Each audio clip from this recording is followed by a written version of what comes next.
एक समय की बात है। एक सुंदर नगरी में एक दयालु राजा और उसकी धर्मपरायण रानी रहते थे। राजा का हाथ हमेशा दान पुण्य में खुला रहता था और रानी भी धर्म कर्म में आगे रहती थी। लेकिन एक छोटी सी गलती ने उनकी जिंदगी बदल दी। आज की इस कथा में जानिए कैसी सच्चाई और भक्ति ने सब कुछ ठीक कर दिया। एक नगरी में एक राजा रहता था। वह बहुत ही दानी और धर्मात्मा था। दिन रात दान पुण्य करता रहता था। उसकी रानी भी बहुत धर्मपरायण थी और हर समय पूजा पाठ में लगी रहती थी। एक दिन राजा और रानी बैठे थे। राजा ने कहा, रानी, बहुत दिनों से हमने कोई बड़ी पूजा नहीं की है, क्यों ना एक बड़ा पूजन रखा जाए। रानी बोली, ठीक है महाराज, हम विधि विधान से पूजा करेंगे। फिर पूरे नगर में निमंत्रण भेजा गया। हलवाई को बुलाकर तरह तरह की मिठाई बनवाई गई। सब मेहमानों के लिए अलग अलग थाल सजाए गए और पुजारी के लिए विशेष मिठाई अलग रखी गई।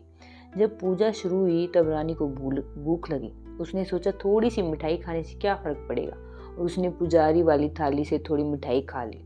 जब राजा ने पूजा के समय में देखा कि पुजारी की मिठाई कम है तो उसने रानी से पूछा, यह मिठाई किसने खाई। रानी घबरा गई और झूठ बोल गया, शायद किसी ने चूहे ने खा ली होगी। राजा को बहुत क्रोध आया। उसे लगा यह बहुत बड़ी लापरवाही है।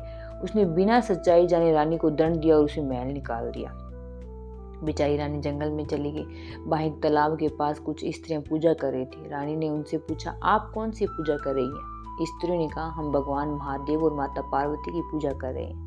रानी ने भी वहीं से सच्चे मन से पूजा शुरू कर दी। वह रोज पीपल के पेड़ के नीचे दीप जलाती और भगवान से प्रार्थना करती। धीरे धीरे उसने वही एक छोटी सी झोपड़ी बना ली और भक्ति में लीन रहने लगी। एक दिन राजा शिकार के लिए जंगल में आया। वहां उसने पीपल के पेड़ के नीचे दीप जलते देखे। उसे आश्चर्य हुआ। तभी उसने देखा कि दो सांप आपस में बातें कर रहे। वे कह रहे थे, राजा ने अपनी निर्दोष रानी को बिना गलती के निकाल दिया। रानी तो सच्चे मन से पूजा कर रही थी और अपने कर्मों का फल भोग रही है। राजा ये सुनकर हैरान रह गया। उसने अपनी गलती का एहसास हुआ। वह तुरंत रानी को खोजते हुए उसकी झोपड़ी तक पहुंचा। रानी ने जैसे ही राजा की आवाज सुनी, वह बहुत खुश हुई।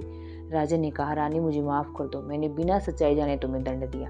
रानी ने हाथ जोड़कर कहा, महाराज, गलती आपकी नहीं, मेरी थी। मैंने झूठ बोला था, मुझे उसका फल मिला। राजा ने रानी को सम्मान पूर्वक वापस महल ले आया। पूरे नगर में खुशी छा गई। राजा और रानी फिर से मिलकर भगवान महादेव और माता पार्वती की पूजा की और सुख शांति से जीवन बिताने लगे। झूठ कभी ना बोलें, चाहे परिस्थिति कैसी भी हो।